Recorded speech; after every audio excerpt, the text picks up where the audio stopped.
Yeah, I'm saying that three of us on the Shiur had a problem with last week's Haftarah, which you can help us with. There is a reference to Abraham, Yitzchak, and Yaakov, and Yitzchak is spelt in a strange way with a shin or a sin, yes, and not the usual tzaddik. Yes. And we've been able to find 3 or 4 other references, yes, but no explanation. Is it a scribal error which has been turned into concrete? Oh, okay. Anyway, hello.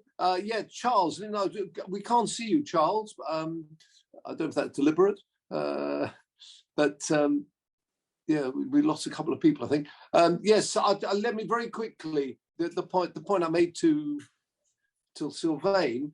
We've mentioned before that the letters of the Hebrew alphabet, the letters are grouped.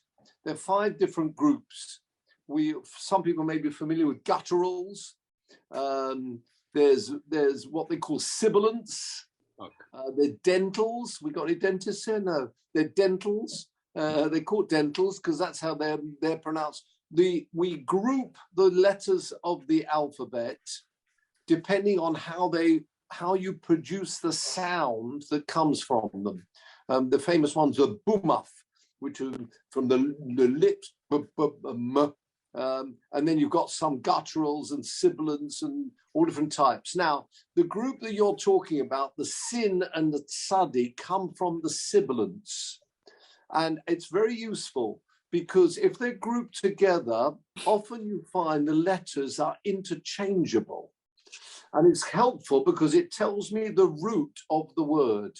And therefore, sin and tzadi are interchangeable. There are other examples like that. There's a gimel and a kuf, and there's a long Rashi, if you are very interested on the subject.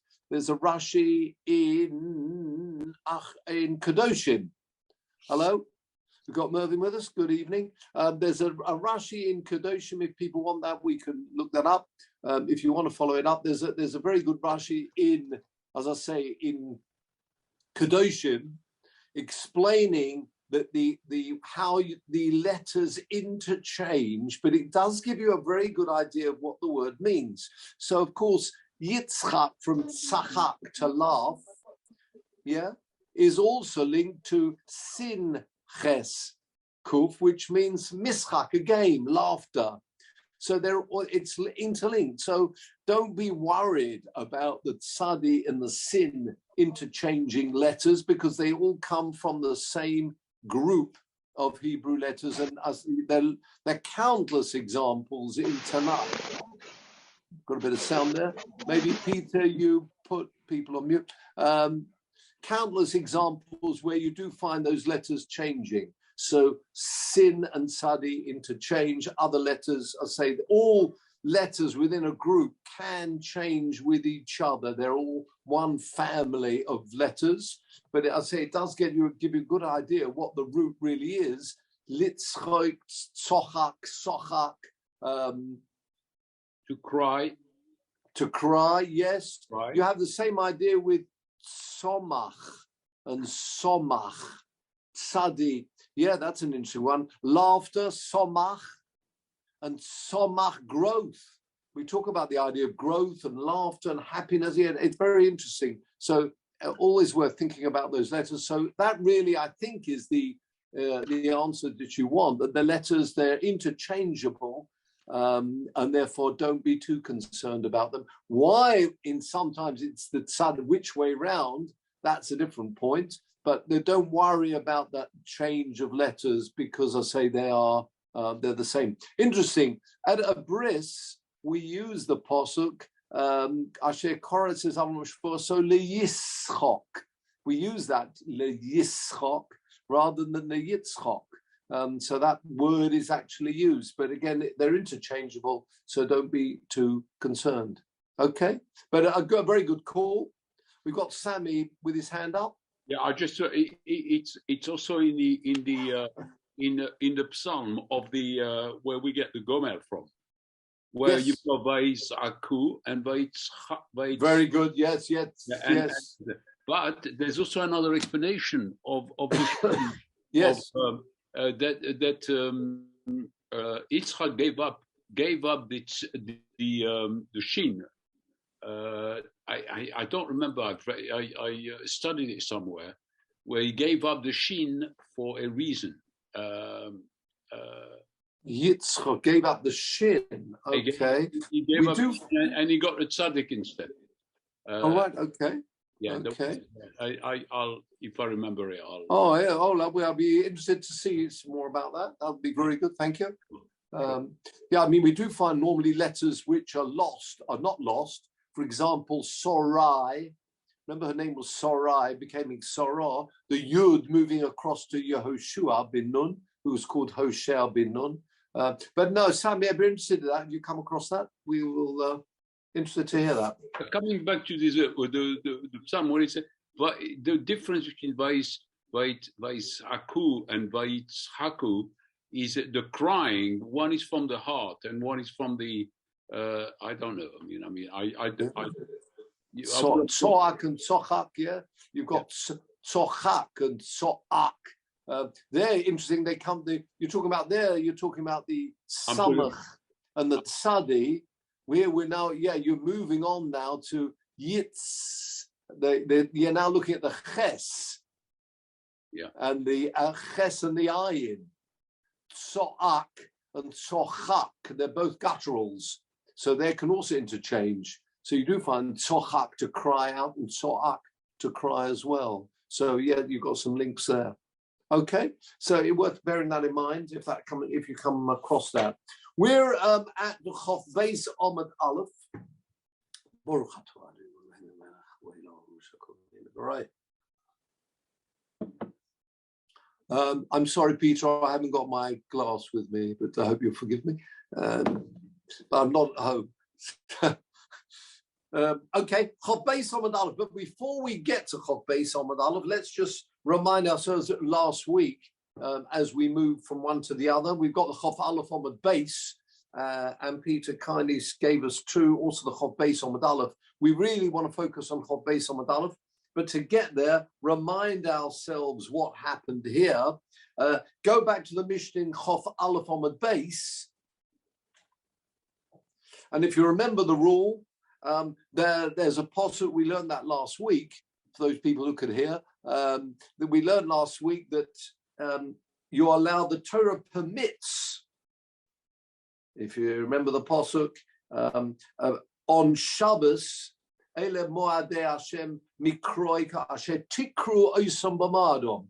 Call the Rosh Chodesh on the day. In other words, if you see the moon, even if you see the moon on a Friday night, you can be Machal Shabbos, get into your car, no cars in those days, but onto your horse and come outside the Tchum and travel to get to Yerushalayim to say we saw the moon. And if you remember, because you can never be certain whether other witnesses are going to be there, we said, remember last week, even if it's a beautifully clear night, you can never be sure, and there's more about this in the Mishnah today, whether the witnesses will be accepted by the Beis Din. Therefore, you're always permitted to break Shabbos in order to get to the Beis Din and say we saw the moon, if indeed you saw it on a Friday night.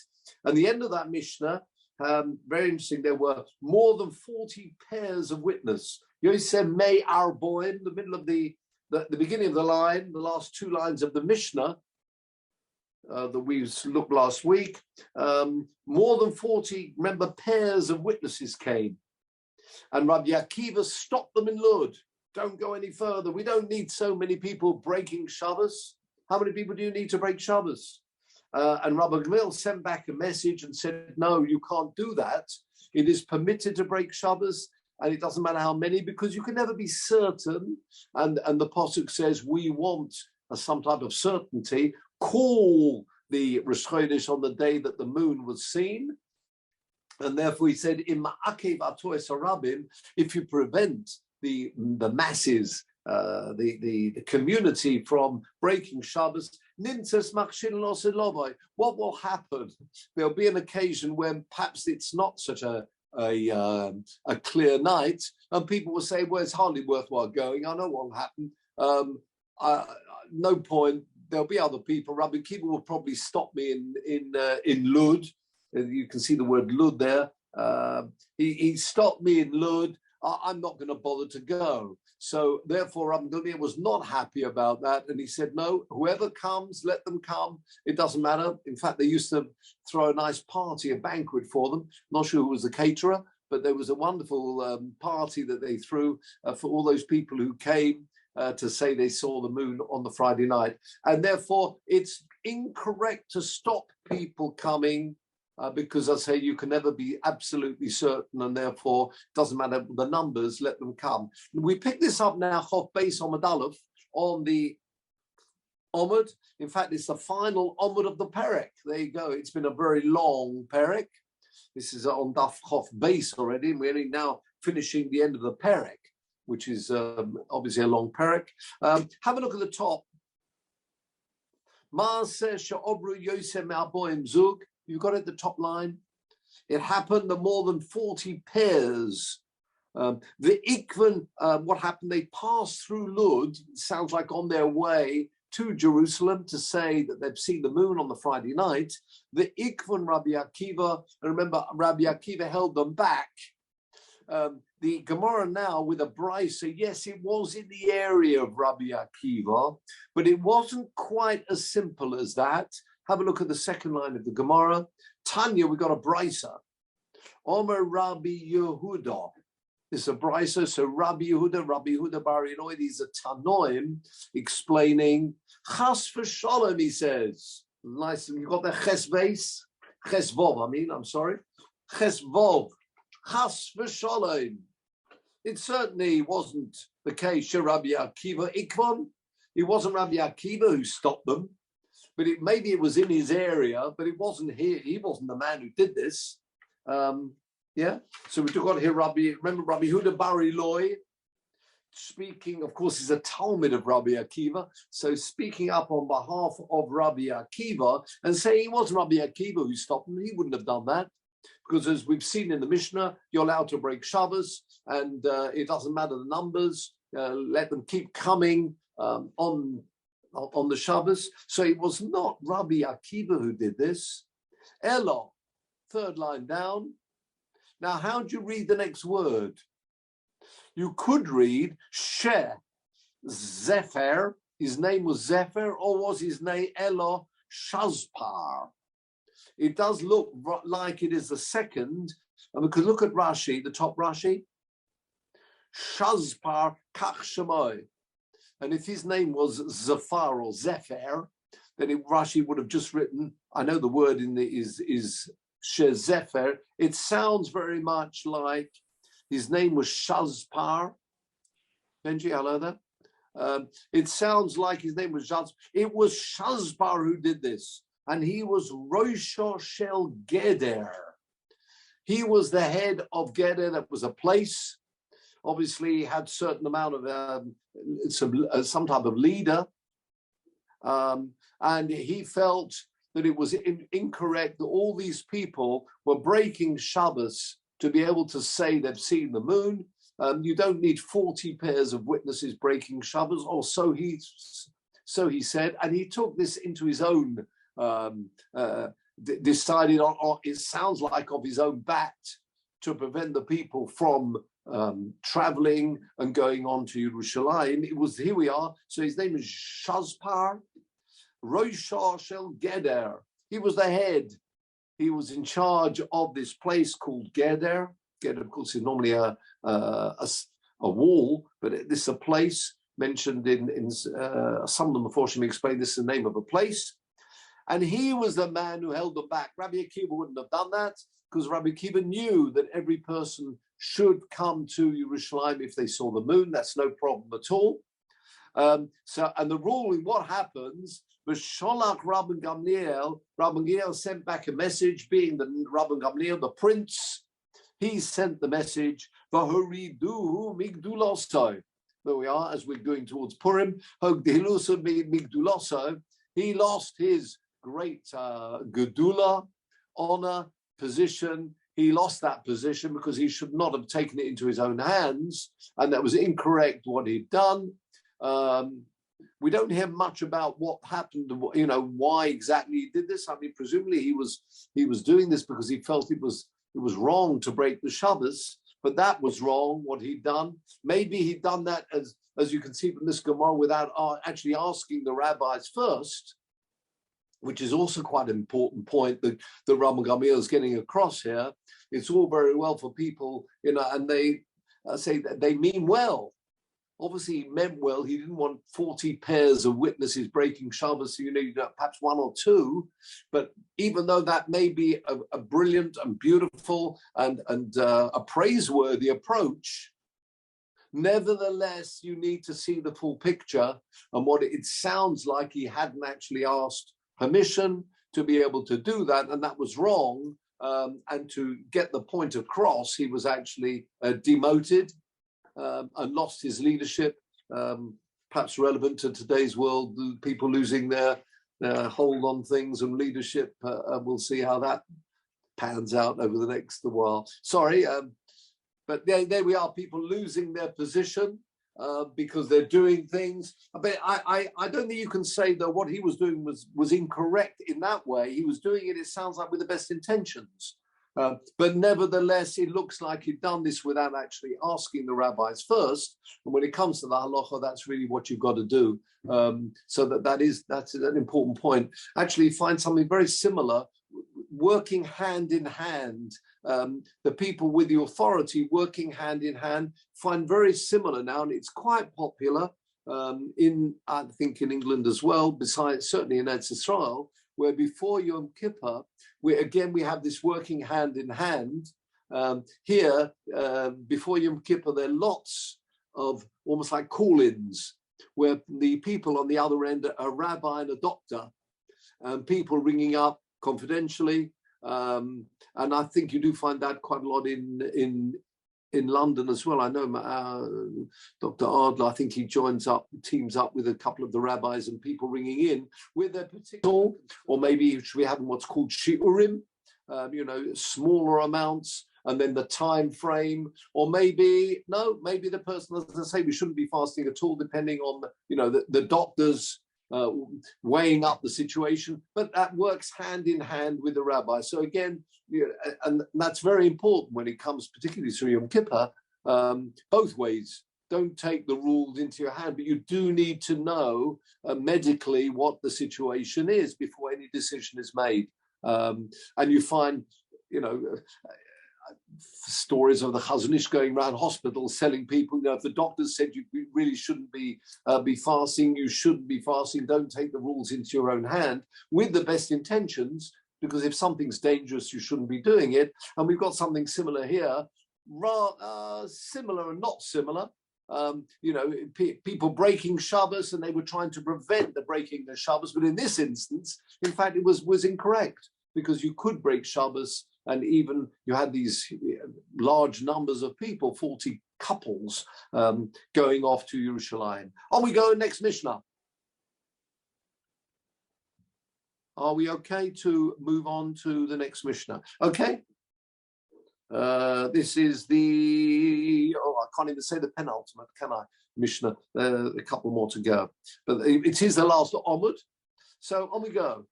What's the rule about witnesses for seeing the moon? Normally, of course, we know when we have witnesses, there are rules about being apostolate. In fact, the very next Mishnah will talk about these people who are not allowed, the apostle, not allowed to act as witnesses. And normally one of the rules would be people who are related. Yeah, normally people who are related wouldn't act as witnesses together. It's what's called a korov. Does the same rule apply to witnesses who saw the moon? Do you allow two people who are related to come and testify that they saw the moon? Normally, not permitted in normal edus.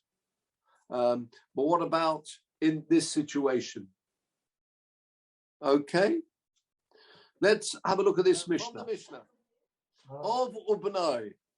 a father and his son, Chof Beis Omid Aleph, the Mishnah at the top, Shero'u es HaChodesh, a father and son, which could obviously happen. It's a Friday night.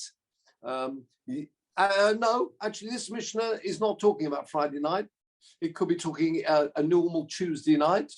But the father and the son on their way, walking in wherever they are, they spot the new moon.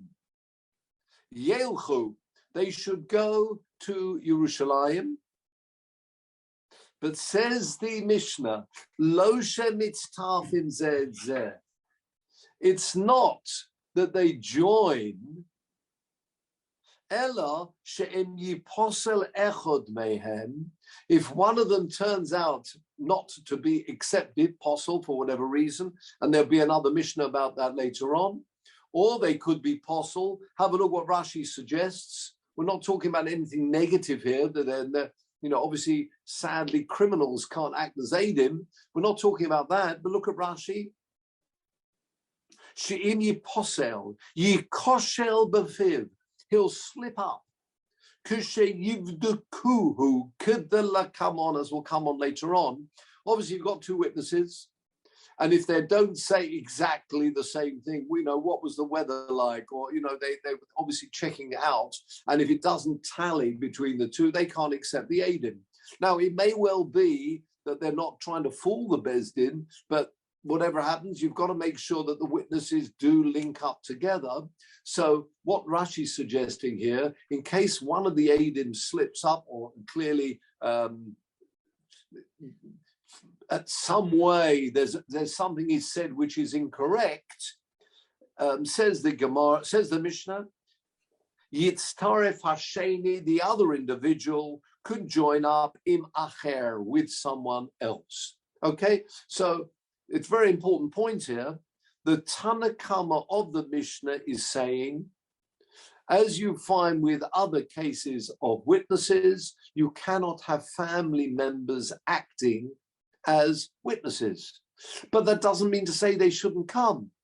If you have a father and a son, and they say, we're related, we won't be accepted together, says the Mishnah, of course they should come, because they can team up with someone else. Yeah, so it's always worth their while coming along to say that they've seen the moon. But it's very important that the Tanakama is of the opinion that relations are not accepted as witnesses, as in fact you find throughout Sanhedrin and Makkas, that you cannot have two people who are related acting together as a group, a zug, as a pair of witnesses. That is the Tanakama. Says the Mishnah, continues the Mishnah. Rab Shimon Omer, Rab Shimon, and there's no surname or Ben, it will be Rab Shimon ben Yochai, Rab Shimon ben Yochai, the great Rab Shimon ben Yochai. He says the following: Of ubenai v'chol hakrovim, a father, a son, all relations.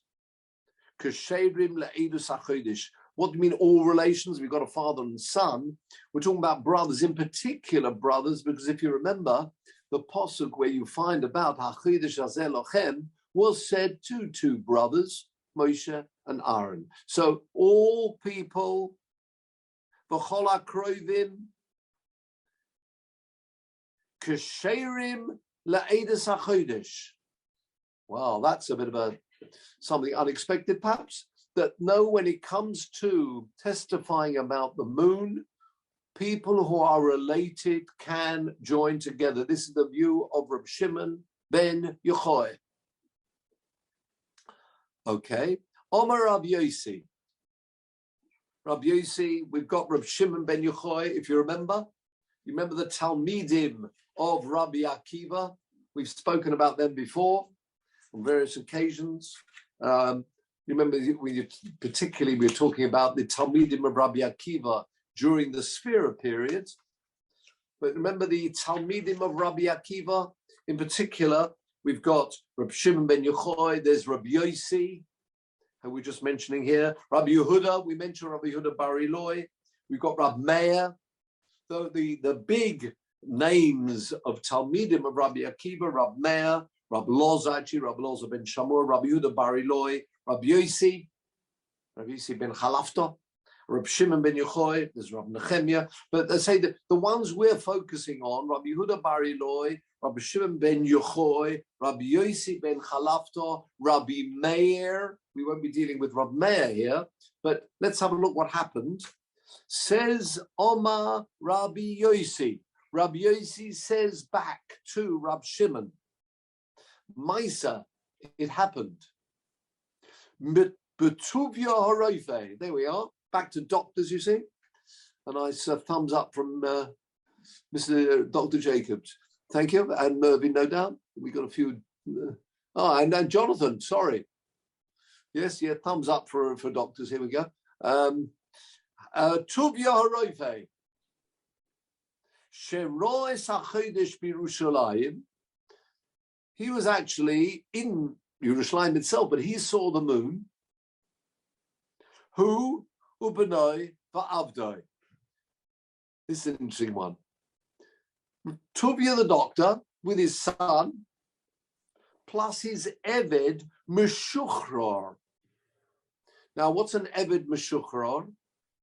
An Eved means an Eved who was freed, which is fine, very nice, he was freed. An Eved Meshuchra, normally that would be talking about an Eved Kanani, Meshuchra. What's it mean, an Eved Kanani? Someone who was non-Jewish, he became an Eved, and subsequently, in this case, he was Meshuchra. Meshuchra means he's freed, he becomes a Ger, and he's freed, fine. So these three people saw the moon one evening earlier on in the month, very early, clearly, and they rushed off to Yerushalayim. So take it from when they got to Jerusalem. Yes, v'kiblu hakohanim oisoi ve'espanoi. Out of the three people, they gave a green card, green pass. They gave the green card to him and his son. They're fine. They're acceptable. Uposlos abdoi. They said, however, his Eved could not act in the capacity of being a witness. And have a look at the top Tosfos. What did Rab Shimon say? Uposlos abdoi. What did Rab Shimon say? Let's just remind ourselves. All relatives are fine. That's absolutely right. Says Tosfos, therefore, this story, you see the people who accepted him, these were the Kohanim, the Kiblu HaKohanim, Oisov Espino, or Poslos Abdoi. When Norman comes to you, when it says Lochem, Hainu Bochem, it should be people like you. And the very similar Gemara we learned in the Gemara Sanhedrin, like you means Darshina Nami Kesherim Umyuchosim. Limute Ger, that pasuk's telling us to accept witnesses, they must be like you in the future, that we are not accepting for this. There's a special pasuk, a ger, a mamzer, what's called, they've got to be a miyuchas. Okay, so back now to our Gemara. What happened? Our Mishnah. These three individuals came. Two of them were accepted, and one, I'm afraid, got a red card, and that was the Eved. Ukeshebou lifnei bezdin. When they actually came to the Bezdin, not the Karnim, the Bezdin. Have you got it? Beginning line is the Bezdin. Kiblu oisoides abdoi. Interesting. They accepted him and his servant. Uposlu espanai. They said, no, we do not accept the son. Clearly that part is therefore, well, what did we say? We said, Omer Rabbi Yossi. Rabbi Yossi is bringing this, sounds very much like, to argue with Rab Shimon. He's bringing this story. where the final verdict from the rabbis was no. And that therefore fits in with the Tanakama of our Mishnah. Yeah? Do you remember the Tanakama in our Mishnah said that it, just like any other witnesses, any other case, the witnesses cannot be related. A similar rule applies here. Rabbi Yossi seems to be bringing a proof for that view from what happened with these rabbis who did not family members are okay, but what was not okay was the Eved. Okay? So far, so good. There's a little bit of freezing going on here, but I'm... Even if it freezes, Norman, just keep going. Keep going. But if we really lost a lot, then you'll let me know. I'm not quite sure why this is happening. I can't tell you. I can tell you because your internet drops. I can tell from here, and then it recovers. But we're much okay. We'll have to do something about that some other time before next week. Yeah, for next week. Okay. Omar Rabbi Levi. Oh, you got Omar Rabbi Levi in the Gemara. Ma Talmud Rab Shimon.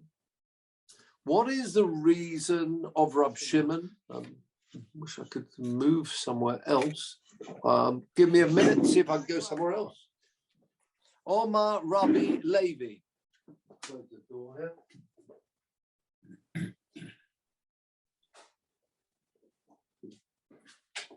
Right, Omar Rab Levi. Are we okay? Omar Rab Levi. What is the reason of Rab Shimon?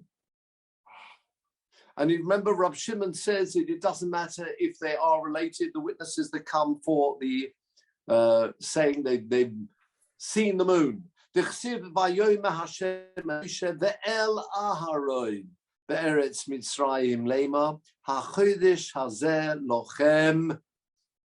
Remember,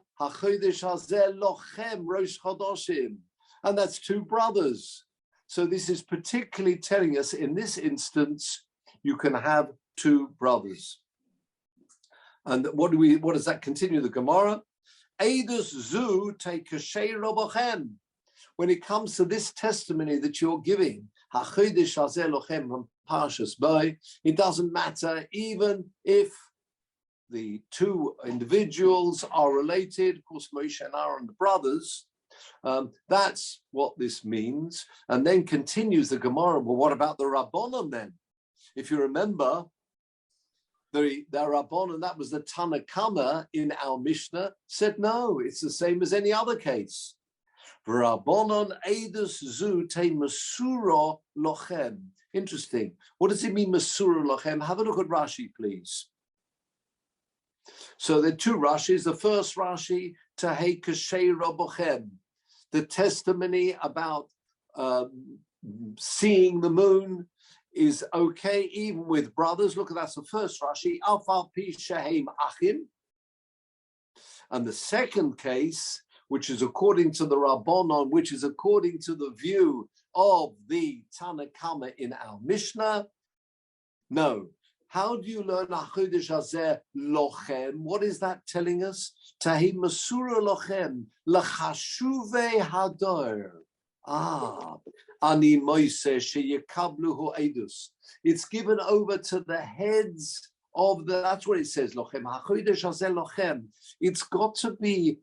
If you talk about the kiddush of the moon, it can only be done through the top people. It's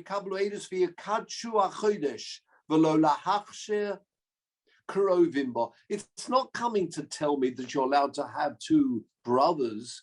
When it says lochem, it means people is giving over to you and people of your ilk, which means leaders of the community, which means therefore it's got to only be sanctified. You only find this kiddush levana, which is done through the heads. And hence you go off to Yerushalayim, and this is done through the Sanhedrin. In particular, which we won't find here, but in the next parak, it's the Rosh Bezdin is saying, Mekudesh, Mekudesh. It's got to come through the head of the Sanhedrin. They're the people that will make the announcement. So that's what we're learning from there, but not that relations are allowed. So again, as we continue, can I just ask something, Norm? Yes. The logic, presumably, for relations being possibly aiders generally is because there may be no gap for the decision, whether it's financial or whatever. But yes, they're presuming there's not the same negios here, because I mean, what's the individual going to gain if they're not going to falsify? They're not going to make a scam of the new moon when it was seen. Because what's they going to gain by it? I mean, it's not. There's no ulterior motive. Lost in other court cases, you can imagine why. You see what I'm saying? It's not. Yeah, no, that's a good point. But normally you'll find that relations would be possible even if you think that they're not nogea b'davar. And why? The Gemara in Makkas, the Gemara in Sanhedrin, and again, there might be some good reason why they wanted that Rosh Chodesh to be on that particular day. Maybe they didn't want. I don't know, whatever Yom Tov was coming, and on a particular day, you can't tell whether they're in cahoots, two family members, for whatever reason. You know, talking about going on holiday or whatever. There could be a reason, and just like in any instance, we wouldn't allow family members. This would be the same. So what's the proof of the Sanhedrin? Because I mean, our brothers are not allowed to be in the Sanhedrin together. That's different. That's judging. Yeah. This is giving testimony. It's the people giving the testimony. Of course, you can have, two people sitting on a dayanim, and if going to two different rabbis or going to two people giving you a decision about something. But I don't understand but we're talking about. I understand we're talking about witnesses. So what's the logic of saying lo lahachshir krovim? No. It means is this: the posuk is not coming to allow krovim which are normally not allowed. That's what it means. It's coming to tell us when it says lochem hachodesh hazeh lochem. It doesn't mean hachodesh lochem in this instance. The witnesses can be related. Normally, they can't be related, but according to the view. According to Rab Shimon, who says all relations are permitted, he will learn HaChodesh Hazeh Lochem for you, for relations. That this is the one occasion where testimony can come through relations. And says the Tanna Kama, no, it's not coming to tell us that at all. Relations are forbidden to give testimony. But when it says Lochem, it means like people like you, not because you're brothers, like you because you are leaders of the community. Those are the people that will be permitted to announce the Kiddush because it's so fundamental. The moon, the Yom Tovim, the calendar. It's got to come through the leaders. That's what we're learning. So they're not talking about witnesses. They're talking about the people who give the announcements. Then. Yes, very good, absolutely. Not the announcers, but the people who make the decision, the people who receive the eidos, and then it sounds like they actually Makadish, they actually have a function to. Do they actually say? I see. Is Norman frozen? Sorry, was it something I said? No, it was not. There. Look at the next line. Sheyekablu ha'edus. They should be the people accepting the testimony. And they should be the people sanctifying the moon. It's not come. That's what it means. It's this posuk lochem is not coming to permit relations, brothers, father, son, to give testimony, but it's coming to tell me more about the announcement that will be made.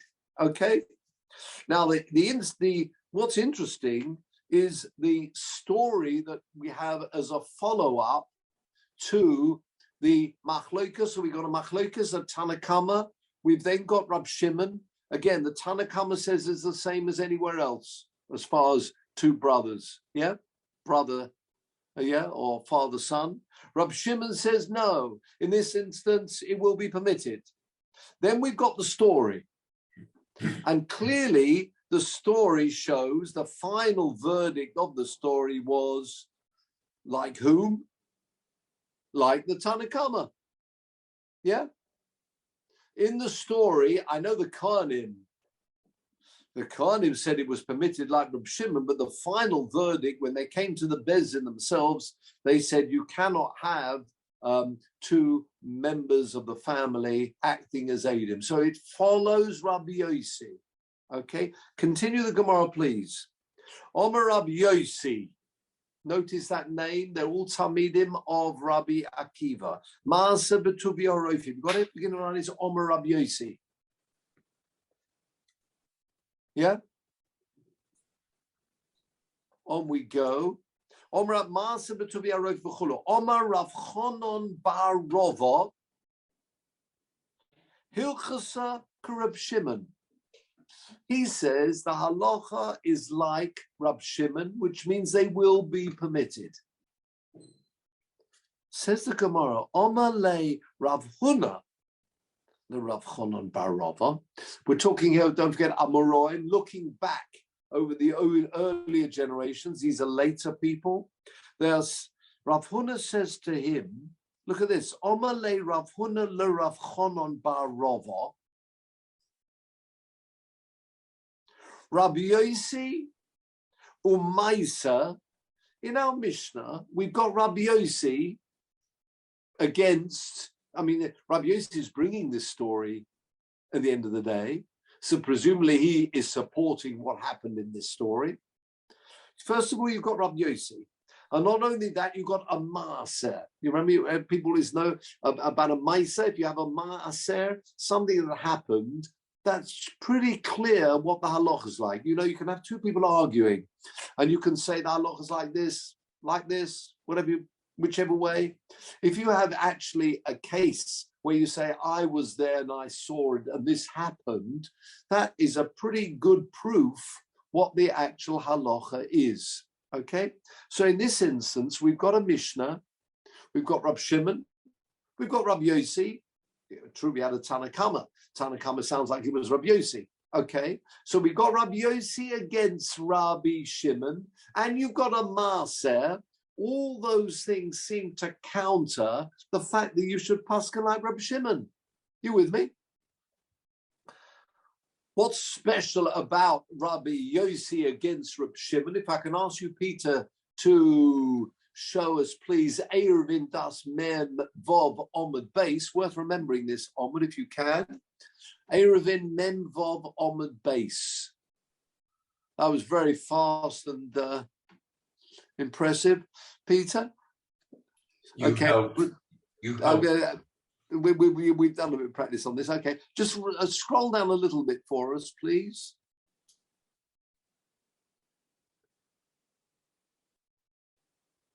Oh, here we are. No, a bit more.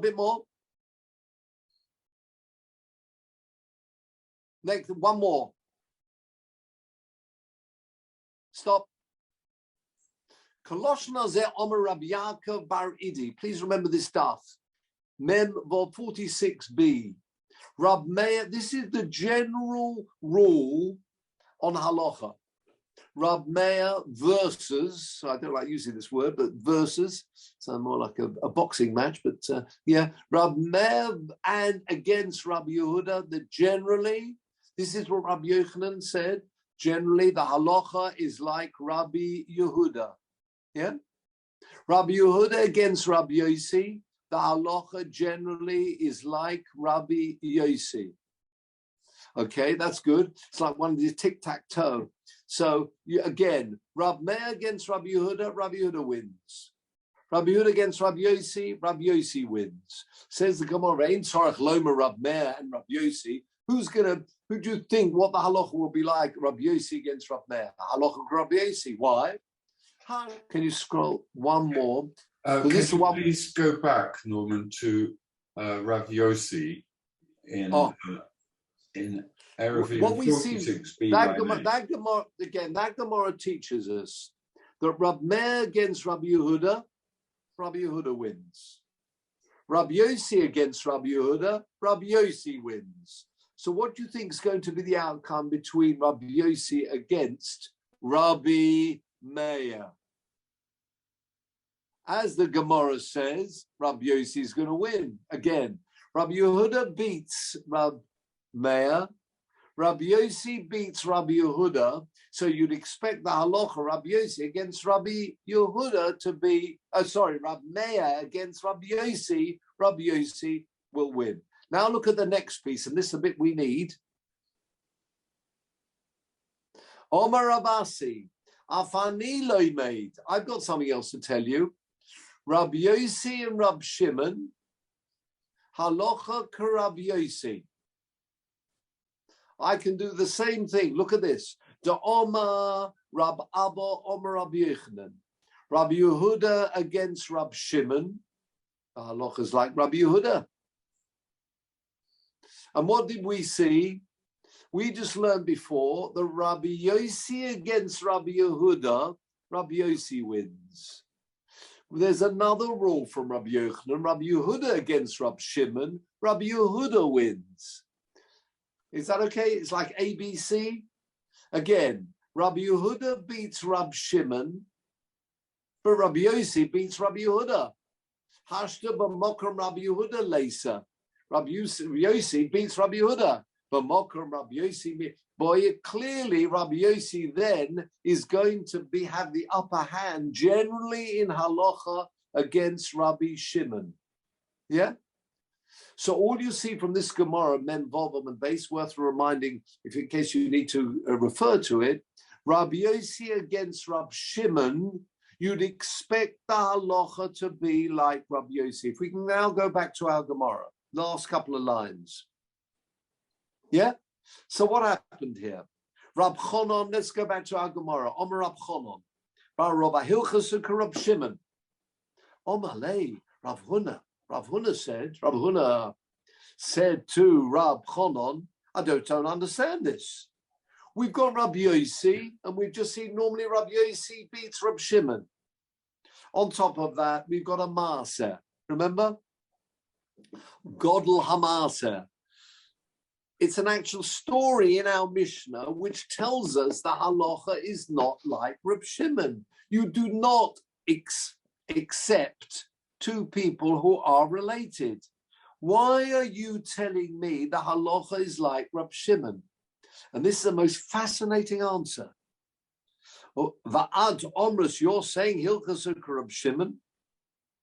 Omalo, he says, I'll tell you why I think the halacha is like Reb Shimon. This is a fascinating piece. For Zimnim Sagin, various occasions, Omris Kamei de Rav, I'd said in front of Rav, Hilchasa Reb Shimon. I often said the halacha in this instance on this Mishnah is like Reb Shimon, v'lo Oma li v'lo midi. He never said anything to me to correct me. Now Rav, Premier Division of the Amoraim, if he's saying, I said this in front of Rav, the halacha is like Rab Shimon, and he didn't correct me, that sounds like that must be the halacha. He should have otherwise corrected me. Why didn't he correct me? This is a very interesting answer. Omale heiche taniso. How did you, can you just repeat over the Mishnah that you said? I appreciate the point. You said in front of Rab, the halacha is like Rab Shimon, and he didn't correct you, which sounds very much like Rav was of the opinion as well, the halacha is like Rab Shimon. Could you please repeat over the Mishnah as you learned it? Omale ipcha. Oh. He says it the other way round. He inverted the names. Have a look at Rashi. Heichatonis or Heichatoniso. Have you got it?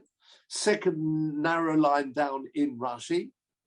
Heichatanis masnisin. How was it that you actually said over, you learned this Mishnah in front of Rav? Because yes, you had a verdict. You said halacha is like Rav Shimon. Mi hamachshir umi haposel. Who out of those two individuals, Rabbi Yossi and Rabbi Shimon, did you say permits two family members to give testimony, and who doesn't? Next Rashi, he said it the other way round. Tan ipcha tanina, Rabbi Yossi oimer avu benoi.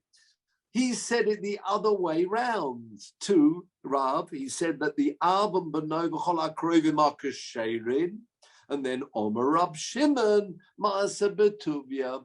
He'd inverted the names. Back to our Gemara. Ipcha Omalei, beginning of the line. Omalei. So he said back to him. This is Rav Huna. It's for that very reason when you said the halacha was like Rab Shimon, seeing as you were the one who said that Rab Shimon does not permit two family members based on this story. That's why Rav Huna didn't correct you, because you said Rab Shimon is not allowing it. Okay? Have a look at the Rashi. Omalei mishum hochid. For this very reason, de ifchas, the Rab Shimon, the Rab Yossi, you've swapped them round. Lo omar lachom midi. That's why when you said that, based on the way you'd actually said over the Mishnah, and you said therefore the halacha is like Rab Shimon, according to the way you'd learned the Mishnah, Rab Shimon was the one who doesn't permit it, and that's why Rav didn't say anything. Ki omrus halacha. Now this is fact. There's a change in Rashi needed here. Ki omrus halacha karab Yossi. Can you just put up the Gemara itself for us? We'll close with this. This daf, the one that I sent. Oh, that's it. That's it. Look at the Rashi just on top of the Mishnah there, where it says, "Omalei mishum hochi the afchas to Rab Shimon." Have you got it? There, just on top of that Mishnah. There. Have you got the arrow? Up. Stop. The afchas to Rab Shimon, the Rab Yossi, because you inverted the two names. Lo omar lachom midi, next line. That's why Rav didn't say anything to you. Ki omras halacha ker Rab Shimon, it should be. Can you see that little ches?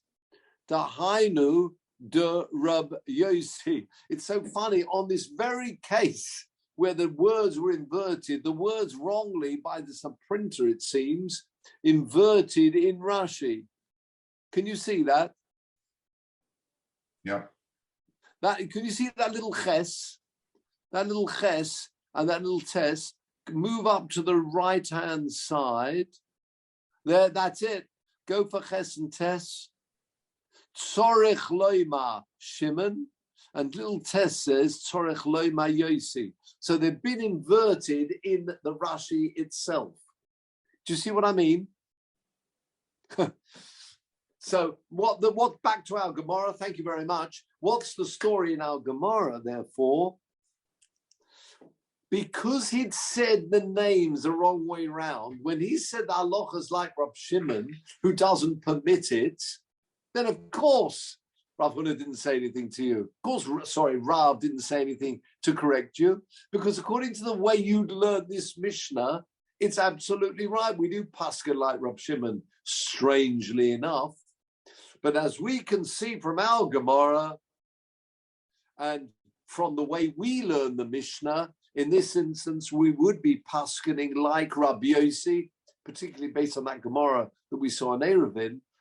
So in fact, yes, it would not be permitted to have two family members, but that is actually the view of Rabbi Yossi. Now look at the last line of this Gemara, and we'll stop with that. Omer Tovi. All these names, Tovi, Tuvia, the doctor, Tovi, Beret de Mori Tovi. There we are. That's quite a name. Mori Tovi. Omar Ma Ukva, Omar Shmuel. And here we got another problem here, it seems. I've got Hilchos Reb Shimon in my Gemara. Others put that to say Ein Hilchos Reb Shimon. So obviously there's a lot of confusion going on here. Others say it should be Ein. I don't know if your Gemara, you've got a note next to the word Hilchasa.